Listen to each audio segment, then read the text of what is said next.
হরে কৃষ্ণ।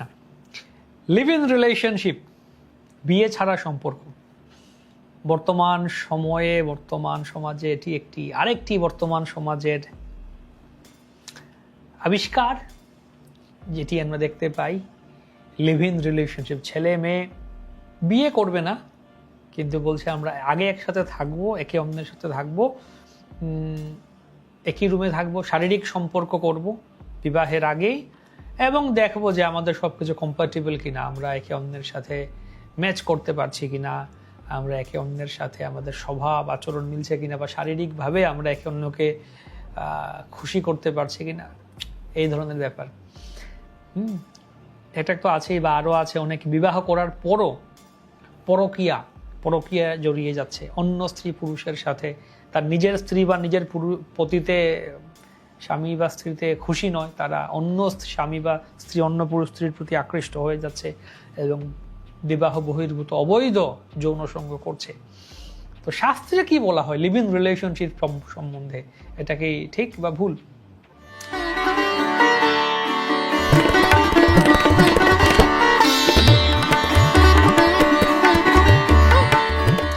নতুন trend, live in relationship, বিয়ে ছাড়া একসাথে থাকার চেষ্টা করা।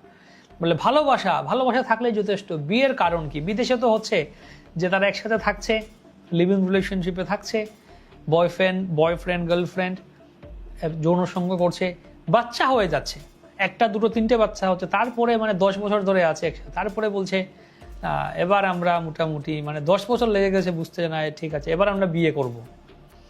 তো বিয়ে করছে, 10 বছর পরে গিয়ে বিয়ে করছে, তো তাদের বাচ্চারা বাবা মায়ের বিয়েতে সাক্ষী হয়ে থাকছে। দেখো আমরা বাবা মায়ের বিয়ে দেখছি নাকি, মা বাবার বিয়ে দেখছে তারা, বাচ্চারা। তো কি দরকার? বিয়ে প্রয়োজনই নেই আজকাল বিদেশে। তার উপর বিভিন্ন কিছু আসছে যে বিয়ে করলে টেনশন, বিয়ে করলে যদি আবার ডিভোর্স হবে, ডিভোর্স হলে আমার স্ত্রী আমার সম্পত্তি অর্ধেক নিয়ে যাবে, অ্যালুমিনি চাইবে, খরপোশ চাইবে, বা আরও বিভিন্ন কিছু ঝামেলা, টেনশন, ডিভোর্স, এই সে। তাদের বিয়ে করা দরকার কোথায়? বিয়ে করলে একটা আইনের মারপেচ আছে, আইনের একটা নিয়মের আওতায় চলে আসবো আমরা।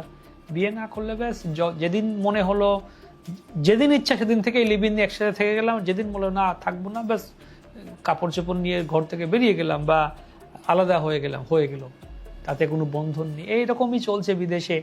আমাদের দেশেও এটা চলে আসছে, হয়তো এখনো ঢাকডোল পিটিয়ে কোথাও হচ্ছে, আবার কোথাও হচ্ছে না, আনাচে কানাচে লুকিয়ে হয়ে যাচ্ছে। কিন্তু এটা নিয়ে একটা চর্চা, লিভ ইন রিলেশনশিপ। বিয়ে তো একটা সোশ্যাল কন্ট্রাক্ট, আমরা তো অলরেডি কমিটেড। আবার কেউ বললো যে না আগে একসাথে থাকি, তারপর বুঝে নেব সম্পর্কটা টিকবে কি টিকবে না। এটা হচ্ছে একটা মডার্ন লাইফস্টাইল হিসেবে দেখানো হচ্ছে, কিন্তু শাস্ত্রে এই বিষয়টি সমর্থন করে কি না, কি সতর্কবার্তা দিচ্ছে আমাদের? যদি আমরা কল্যাণ চাই তাহলে এই ট্রেন্ড ফলো করলে হবে না, ট্রুথটাকে জানতে হবে। ট্রেন্ড ভার্সেস ট্রুথ কি? ট্রেন্ডকে ফলো সবাই করছে বলে আমি করব, নাকি ট্রুথ, সত্যটা কি জানবো?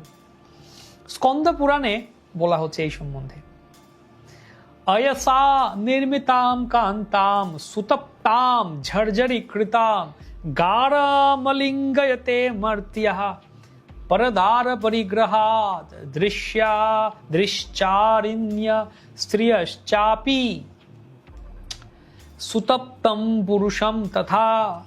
কি বলা হচ্ছে? যে ব্যক্তি নিজের স্ত্রী বা স্বামী ছাড়া, অর্থাৎ বিবাহ ছাড়া অন্য কোনো কারোর সাথে অবৈধভাবে সম্পর্ক স্থাপন করে, তাকে মৃত্যুর পর যমদূতেরা ভয়ঙ্কর শাস্তি দেয়। তাকে একটি লাল তপ্ত লোহার মূর্তি, একটা লোহা দিয়ে মূর্তি যদি পুরুষ হয় তাহলে একটা স্ত্রী মূর্তি বানাবে, যদি স্ত্রী হয় একটা পুরুষ মূর্তি বানাবে, লোহার মূর্তি বানিয়ে এটাকে আগুনে পুড়িয়ে দেবে, লাল লাল হয়ে যাবে এই মূর্তিটা গরম হয়ে।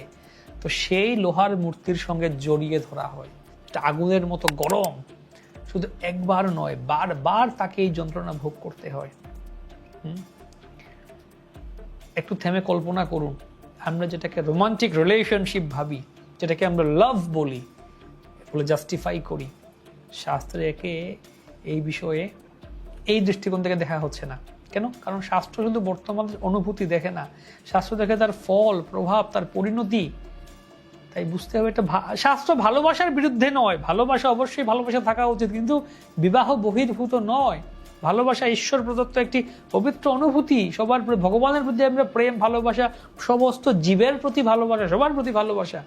হ্যাঁ, তাহলে যে আপনার পরিবারের লোকদের, বাবা মাকে ভালোবাসা, ভাই বোনকে ভালোবাসা, তাহলে যার সাথে আপনার বিবাহ হচ্ছে, আপনার স্ত্রী বা আপনার পুরুষ, তাকে কি ভালোবাসবেন না? অবশ্যই। আমরা কোথাও ট্রেনে যাই, ট্রেনে যখন যাই কারোর সাথে হয়তো একদিন দুদিন দেখা হয়, তার সাথে প্রতি একটা আকর্ষণ অনুভব করি, হ্যাঁ লোকটা ভালো।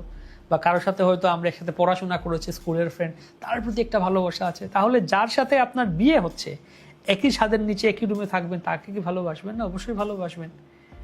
কিন্তু অবৈধ সম্পর্ক কেন? ধর্ম বিরুদ্ধ, এটা সম্পর্কের বিরুদ্ধে। শাস্ত্র ভালোবাসার বিরুদ্ধে নয়। এটা একটা পবিত্র সংকল্প, সামাজিক অনুষ্ঠান, বিবাহ সংস্কার, দায়িত্ব, একটা ধর্ম। তাই যদি ভালোবাসেন, বিবাহ করুন, বিবাহ করে দায়িত্ব গ্রহণ করুন, দায়িত্ব গ্রহণ করে এগিয়ে যান।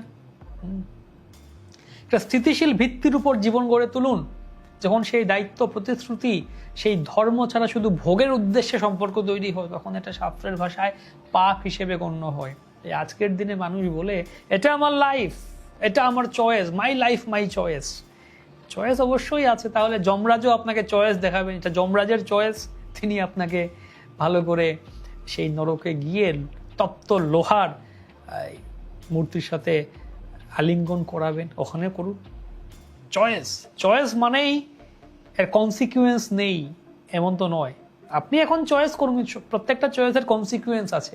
ভালো চয়েস করলে ভালো কনসিকুয়েন্স, ভালো ফল হবে। খারাপ চয়েস হলে খারাপ ফল পাবেন। ন্যাচারাল ল, স্পিরিচুয়াল ল, শাস্ত্র বারবার এই বিষয়টি মনে করিয়ে দেয়। এটা সবসময় অ্যাট্রাকটিভ মনে হতে পারে, লিভ ইন রিলেশনশিপ, কত সুন্দর, কিন্তু ভেতর ভেতর অনেক সমস্যা তৈরি করে।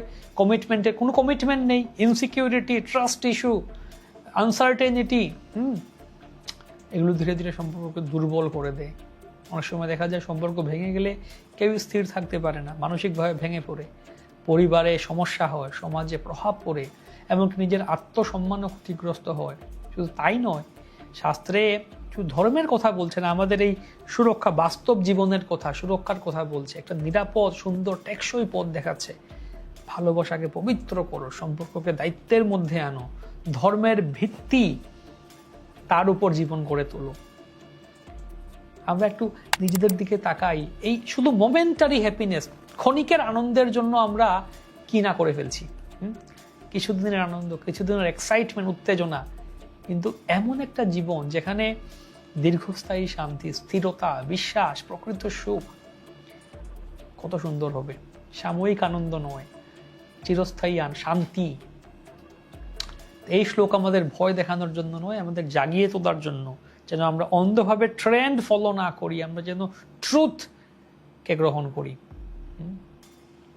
আজকের সমাজ যাই বলুক না কেন, ট্রেন্ড যাই হোক, মানুষের মতামত পরিবর্তন হতে পারে, কিন্তু শাস্ত্রের সত্য কখনো পরিবর্তন হয় না। তাই আমাদের উচিত ট্রেন্ড নয়, ট্রুথ ফলো করা।